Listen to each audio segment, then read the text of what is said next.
Welcome to Kenton's videos. Enjoy the video. You'll begin by preparing both devices so pairing works reliably. Make sure your iPhone or iPad is on a recent iOS and Bluetooth is enabled. Place AirPods in the open case next to the device. Tap the pairing animation that appears. This establishes the audio link and lets Siri route through your device. Once done, confirm the AirPods show as connected in Settings right arrow Bluetooth. This step creates the necessary connection layer before configuring Siri controls on the AirPods. Now you configure how Siri is triggered and why it's important.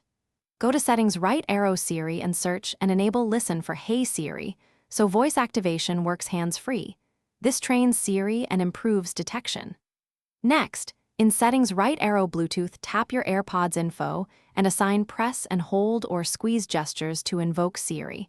That controls tactile access. Make sure the microphone setting is on auto or the correct side so Siri clearly hears you.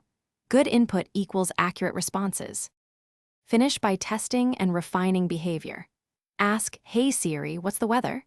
And try the press gesture to confirm both methods call Siri. Listen for a prompt sound to know it's working. Customize voice feedback, language, and control timing in Siri settings to match your preference. If Siri doesn't respond consistently, reset the AirPods by holding the Setup button, update your device's iOS, and verify Siri language matches your speech.